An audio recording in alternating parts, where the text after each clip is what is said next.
Hello friends, welcome to my channel care for kids. आज हम discuss करेंगे कि बच्चे के दांत जब निकलते हैं तो हमें किस तरह से पता लगेगा कि बच्चे के दांत निकलना स्टार्ट हो गए हैं और हम किस तरह से बच्चे की हेल्प कर सकते हैं। अगर आप ये जानना चाहते हैं कि बच्चे के दांत कैसे निकलते हैं और किस एज ग्रुप में निकलते हैं और एक दांत निकलने का क्या साइकिल है, तो आप मेरी लास्ट वीडियो को देख सकते हैं। उसका लिंक मैं डिस्क्रिप्शन बॉक्स में डाल दूंगी। तो अब हम बात करते हैं कि जब बच्चे के दांत निकल रहे होंगे तो हमें किस तरह से पता लगेगा। सबसे पहला सिम्टम है कि बच्चा बहुत ज्यादा थूक निकालना शुरू कर देगा या लार निकलनी बहुत शुरू हो जाएगी। तो या तो थूक बाहर निकलेगी या फिर अंदर लेके जाएगा। नेक्स्ट है कि जब बच्चा दांत निकालता है तो उसकी बॉडी का टेम्परेचर थोड़ा सा ज्यादा हो जाता है। उसका जैसे सिर बहुत तो नहीं, बट हल्का फुल्का गर्म लगना शुरू हो जाता है। बट हम उसे फीवर में काउंट नहीं करेंगे क्योंकि यूजुअली डॉक्टर्स जो है वो बेबीज का फीवर 100 अबव लेके चलते हैं। अगर उसका टेम्परेचर 98.5 या 99 आपको दिखा रहा है तो हम उसे बुखार नहीं लेंगे। वो हल्की सी उसकी बॉडी गर्म है क्योंकि बॉडी बहुत मेहनत कर रही है दांत निकालने में। नेक्स्ट सिम्टम ये हो सकता है कि जब बच्चे के मुंह में बहुत ज्यादा उसके मसूड़े फूलना शुरू होते हैं, उनमें स्वेलिंग होती है, तो उन्हें बहुत इचिंग हो रही होती है, कुछ भी उन्हें मुंह में डालने का मन करता है तो वो आसपास में कुछ भी उठा के खा लेते हैं। या फिर आप देखोगे कि वो बच्चा अपनी फिंगर ही सारा दिन मुंह में लेके घूम रहा होता है, तो क्योंकि उसको इचिंग हो रही होती है। तो ये भी एक इशारा है कि बच्चे के दांत निकलना शुरू हो गए हैं। नेक्स्ट है कि बच्चे के इतनी इरिटेशन हो रही होती है मुंह में कि वो अपनी डाइट ही रिड्यूस कर देते हैं, वो खाना पीना ही इग्नोर करना शुरू कर देते हैं।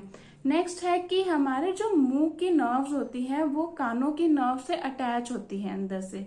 तो अगर हमारे मसूड़ों में कुछ भी हो रहा होगा, अगर उनके दर्द हो रही होगी या स्वेलिंग हो रही होगी, तो उनके जो कान के पीछे की नर्व्स हैं वो फूलना शुरू हो जाएंगी। तो आप देखोगे कि कई बार बच्चा अपने कान में ऐसे उंगली डाल के बैठता है या कान को बहुत खींचता है या कई बार कान को इस तरह से मारना शुरू कर देता है। तो ये भी एक सिम्टम है कि बच्चे के दांत निकलना शुरू हो गए हैं या मसूड़े फूलना शुरू हो गए हैं। और अगर आपको बच्चा अलाउ करे तो आप चेक भी कर सकते हैं। आप अपनी बिल्कुल ही क्लीन फिंगर लेके बच्चों के नीचे के मसूड़ों को टच कर सकते हैं। तो अगर आपको हल्का हल्का तीखा कुछ फील हो तो इट मीन्स उसके दांत निकलना शुरू हो गए हैं। बट ध्यान रखिए कि आपकी फिंगर बिल्कुल क्लीन होनी चाहिए। अब हम किस तरह से बच्चे की हेल्प कर सकते हैं उसके दांत निकलने में। सबसे पहली बात कि उसे बहुत इरिटेशन हो रही होती है, उसका कुछ भी मुंह में डालने का मन हो रहा होता है, तो आप कोशिश कीजिए कि आप उनको एक टीथर आते हैं, सिलिकॉन के टीथर मार्केट में बहुत कॉमन है, आप वो ले सकते हैं। कलरफुल ले सकते हैं, अट्रैक्टिव ले सकते हैं डिजाइन, जिससे कि बच्चे का मुंह में डालने का मन करे उन टीथर्स को। या फिर आप उन्हें कैरेट दे सकते हैं। अच्छे से कैरेट को धो के उसको छील के ठंडा करके आप उसको दे सकते हैं, जिससे उन्हें बहुत रिलैक्स होगा, उनको इरिटेशन कम होगी, उनको इचिंग कम होगी। आप उनको कलरफुल बुक्स दिखा सकते हैं, आप उनको पिक्चर्स दिखा सकते हैं, आप उनको बाहर घुमा सकते हैं। तो इस तरह से बच्चे का माइंड डाइवर्ट होगा। बच्चे के साथ आप ज्यादा से ज्यादा टाइम स्पेंड कीजिए, जिससे कि बच्चे को भी लगेगा कि हाँ मैं अकेला नहीं हूँ, या उसका सारा ध्यान उसके पेन पे या उसके दांतों पे नहीं रहेगा, उसका खेलने में ज्यादा ध्यान रहेगा। तो ये कुछ कॉमन से पॉइंट्स हैं जिससे आप उसकी हेल्प कर सकते हैं। नेक्स्ट हमें ये ध्यान रखना चाहिए कि अगर इस टाइम पे बच्चा खाना इग्नोर कर रहा है तो वो वीक ना हो जाए। तो ये 1 से 2 साल का जो टाइम पीरियड होता है हम उसमें सॉलिड दे रहे होते हैं बच्चों को। तो आप कोशिश कीजिए कि अगर वो सॉलिड नहीं ले रहा है तो आप जो खाना दे रहे हैं वो थोड़ा लिक्विडी फॉर्म में हो, जैसे दलिया है, खिचड़ी है, वो पतली पतली हो। या अगर आप कोई प्यूरी दे रहे हैं तो आप उसमें थोड़ा सा दूध मिला के दीजिए ताकि वो लिक्विडी फॉर्म में और वो बच्चा इजीली ले ले। इस टाइम पे बच्चे को कैल्शियम की बहुत ज्यादा जरूरत होती है, क्योंकि दांतों के लिए उसे बहुत मेहनत करनी होती है अंदर से। जब तक उसको प्रॉपर कैल्शियम नहीं मिलेगा तो वो बहुत, कई बच्चे लेट कर देते हैं दांत निकालना। तो आप कोशिश कीजिए कि इस टाइम पे आप प्रॉपर ब्रेस्ट फीडिंग, या अगर आप ऊपर का दूध भी दे रहे हैं तो प्रॉपर दूध देते रहिए, दही खिलाइए, पनीर अगर बच्चा एंजॉय करता है तो पनीर दीजिए उसको। ये कुछ अच्छी चीजें हैं जिससे कि बच्चे को प्रॉपर कैल्शियम भी मिलेगा, उसके दांत निकलने में हेल्प भी होगी। अब एक मिथ है और बहुत पुराने टाइम से चलता आ रहा है, हमारे बड़े भी कहते थे कि जब भी दांत निकलते हैं तो बच्चे को कब्जी या कॉन्स्टिपेशन और लूज मोशन हो जाता है। तो ये बिल्कुल भी ऐसा नहीं है, इसका दांतों से कोई लेना देना नहीं है। लूज मोशन कब लगते हैं? जब बच्चा बहुत ज्यादा थूक अपने पेट में ले जाता है तो वो कई बार पतली पोटी कर देता है, जिससे उसको कई बार लूज मोशन लग जाते हैं।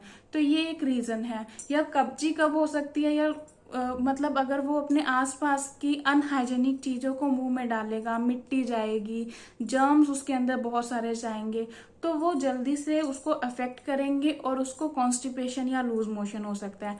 बट इसका दांतों से कोई लेना देना नहीं है। अगर आप किसी डॉक्टर से भी कंसल्ट करते हैं तो वो भी आपको यही कहेगा कि टीथिंग का या दांतों का कॉन्स्टिपेशन और लूज मोशन से कोई भी लेना देना नहीं है। तो ये जो टाइम पीरियड होता है बच्चों के लिए बहुत पेनफुल होता है। तो आप जितनी अपने बच्चों की हेल्प कर सकते हैं उनकी पेन को भुलाने में, तो बहुत ही अच्छी बात है। कई बच्चे तो बिल्कुल पेन होता ही नहीं है उनको, उनके टीथ निकल आते हैं, और कई बच्चों को बहुत पेन होता है। तो आप अपने बच्चों का बहुत ध्यान रखिए, बहुत ही उन्हें एंजॉय करवाइए, उनका बहुत अच्छा टाइम पीरियड है। मैं नहीं चाहती कि किसी के भी बच्चे इस तरह से पेनफुल में अपना अच्छा एंजॉय वाला टाइम निकाल दें। मेरे बच्चे को ना तो कॉन्स्टिपेशन हुआ, ना लूज मोशन हुआ, ना उसकी डाइट में कोई रिड्यूस हुआ, क्योंकि मैं उसे अच्छे प्रॉपर ढंग से उसको लिक्विड ही डाइट दे रही थी, उसको कोई भी अनहाइजेनिक चीज मुंह में नहीं डालने दी। तो मैं तो प्रॉपरली यही कहूंगी कि आप ध्यान रखिए कि उसके आसपास जितनी सफाई हो सके उतनी रखिए। अगर आपको मेरी वीडियो पसंद आए तो प्लीज लाइक कीजिएगा और मेरे चैनल को सब्सक्राइब कीजिएगा। Thank you.